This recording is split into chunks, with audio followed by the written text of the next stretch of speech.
இன்றே டவுன்லோட் செய்து உங்கள் ஃபேவரட் ஷோக்களை என்ஜாய் பண்ணுங்க. சிவா, அமராவதி, எல்லாரும் என் அண்ணனை பாருங்க, என் குடும்பத்தை பாருங்க.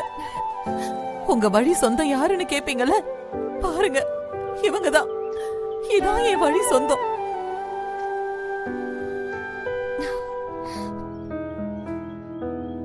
என் அண்ணன் பேர்ல மட்டும் இல்ல, குணத்திலையும் கர்ணன் தான். பாருங்க. வாங்க.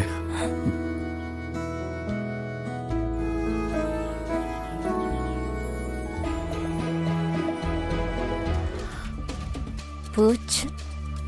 எது நடக்கக்கூடாதுன்னு நினைச்சோமோ அது இப்ப நடந்துடுச்சு. இனி அந்த துளசிய கையில பிடிக்கவே முடியாது. அவ ஏதோ ஒண்ணு பண்றா, அது அவளுக்கு சாதகமாவே நடக்குது. மறுபடியும் நம்ம தோத்து போற மாதிரியே ஆகுது. அப்போ என் கதி அதோ கதி தானா? நீ தான் உருப்படியா ஒண்ணும் பண்ண மாட்டேங்கிற, அப்புறம் எப்படி நீ நினைக்கிறதெல்லாம் நடக்கும்? மச்சா, ரொம்ப நன்றி மச்சா. நீங்க வருவீங்கன்னு நான் கொஞ்சம் கூட எதிர்பார்க்கவே இல்லை. அண்ணன் உள்ள போலாமா? அண்ணன், இந்த அம்மனுக்கு முதல்ல நன்றி சொல்லணும். இந்த அம்மன் கிட்டதான் நான் மறுபடியும் வேண்டிக்கிட்டே இருந்தேன். முதல்ல இந்த அம்மனுக்கு நன்றி சொல்லுமா.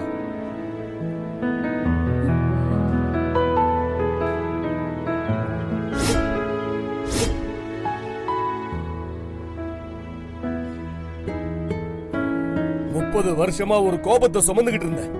அத இந்த துளசி 3 நிமிஷத்துல பேசி சரி பண்ணிட்டாமா.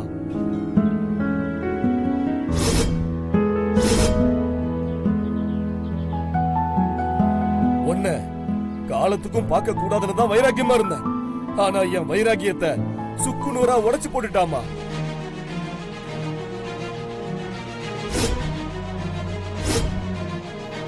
அவ பேசின ஒவ்வொரு வார்த்தையும் என் மனசுல அந்த கோயில் மணி மாதிரி ஒலிச்சுது.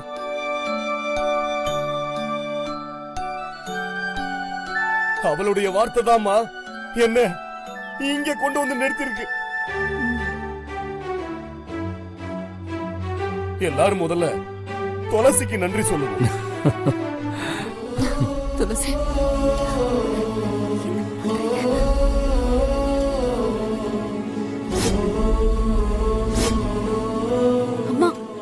உங்க பொண்ணுமா, என்ன எதுக்கு கும்பிடுறீங்க? நீங்க 2 பேரும் ஒண்ணு சேரணுங்கிறது அந்த அம்மனோட விருப்பம். நான் ஒரு கருவிதான்.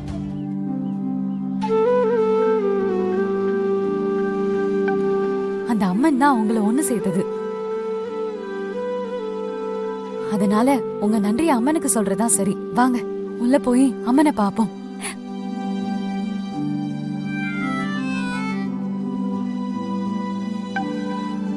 சரிங்க அண்ணே, வாங்க எல்லாரும் போய் சாமி கும்பிடுவோம். வாங்க நீ. வாங்க சரிங்க, போலாம். வாங்க வாங்க. வாப்பா.